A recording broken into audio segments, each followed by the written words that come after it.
What's up, everybody? As promised, today I'm going to be talking about the multiplayer overview video that was released just this morning. I'm going to go and give you my highlights. If you want to watch the whole video, I'll go to have the link to the video in the description below. But I'm going to go ahead and get into these highlights. So the thing that excited me was they started off right away talking about how they want to make this feel like a fresh, new, exciting experience to the old Halo players who grew up playing it like myself. And I know a lot of us who grew up playing it got a little disappointed with Halo 4 and 5. So I'm hoping this feels a lot more like Halo 2, Halo 3, or Halo Reach and ODST even. And they said they wanted to make it exciting to new players, which is great because I love to see that Halo is trying to grow as well, because I'd like to see this franchise stay around for a long time. They got right into talking about customizing and seasons. They briefly touched on that and got back to it later. There's going to be seasons throughout, just like every game has now. Just like Fortnite, Call of Duty, Apex, all the games are having seasons now to unlock new content. And they started going into new changes. Now, when you pick up stuff like the invisibility cloak and the overshield, you'll get to choose when to use that equipment. Instead of picking it up, it automatically gets used and the timer starts ticking on your invisibility or whatever. I could see this being great. You get into a battle, you start losing, you quick throw on your overshield. Now you have extra shield and you can rechow and take that guy out who wasn't expecting you to all of a sudden have extra shield. They changed vehicles. The vehicles are now more dynamic to where you can shoot off a wheel and it will now drive differently. You can shoot off different body panels. Now it'll take damage differently, drive differently. And they said now when it is about to blow up, kind of like how vehicles work in Warzone, you get a warning saying, hey, your vehicle is going to blow up, and you can decide to keep driving it, ditch it, whatever, and it will blow up after a few seconds. They are introducing a new vehicle called the Razorback that is described by them as the cousin of the Warthog, and the big change to that is there's actually an area on the rear that you can attach equipment, power cells, objectives such as the flag, and drive off with them on the rear. Now also, not only do vehicles spawn like they used to in their normal spawns, now you'll have pelicans coming and dropping off weapons, and that'll be announced just like the game announcer announces everything else going on in the game. And now they also have the old style weapon pods like you saw in like Valhalla that now actually drop in instead of just being placed on the map as a weapon spawn. After that, they started getting into customization, and they started right off with now you get a personal AI, so you can choose, I guess, your AI's voice and stuff. So now it's not just the typical AI in your head that everybody hears. You get to choose your own.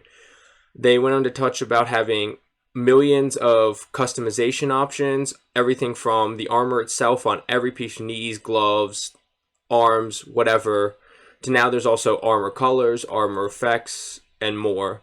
Along with that, you're able to customize your Spartan, your body being your gender. You can change the voice. You can even add prosthetics now to certain limbs, which I think is awesome. Make people feel more included. Plus, in Warzone, so many people love the Alex operator when he's missing the leg. So some people just think it's badass. Some people feel more at home and welcome. I think adding prosthetics was great. They also touched on there's going to be weapon customization and vehicle customization. So weapon skins, vehicle skins, etc. And then all this customization, both with your Spartan, your weapons, and your vehicles, can be done on the Halo Waypoint app and website. Then they started going into their battle passes. And the thing that excites me the most is their battle passes aren't ever going to expire like other games. I mean, Call of Duty's ends in a couple days, and you can never touch it again. Well, they said that they never expire, and you can actually go back and purchase old battle passes, and then you can choose what you want experience to go to, so you can level the different battle passes. So if you jump into this game late, you want some of the old skins for stuff, you can go buy that battle pass, and then you can use XP to work through that battle pass, and then come back to the current one, or whatever old ones you're also working on. They also made an emphasis to which there won't be any additional items outside of Battle Pass that you can buy. You can buy the Battle Pass, you'll get whatever's in the Battle Pass, but they're not going to release packs and stuff that would give advantages to other players, such as loot boxes in previous other games. Not Halo games, but other games. They want everybody to have an even experience.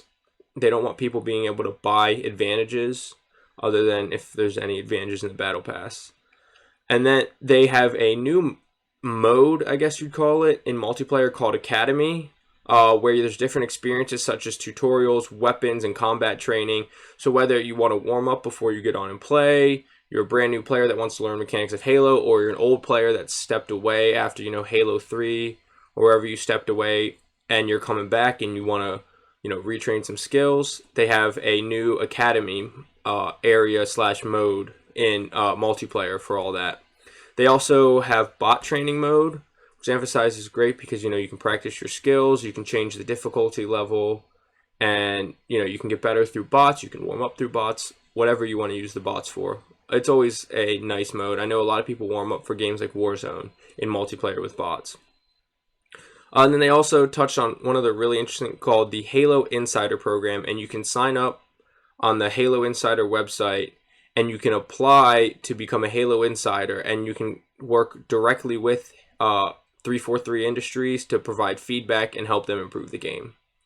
So those are the highlights that I took away from the overview trailer and video we got today from 343 Industries. Once again, that'll be linked in the bio. I'll see you this holiday season on Delta Ring. Have a good day. Bye.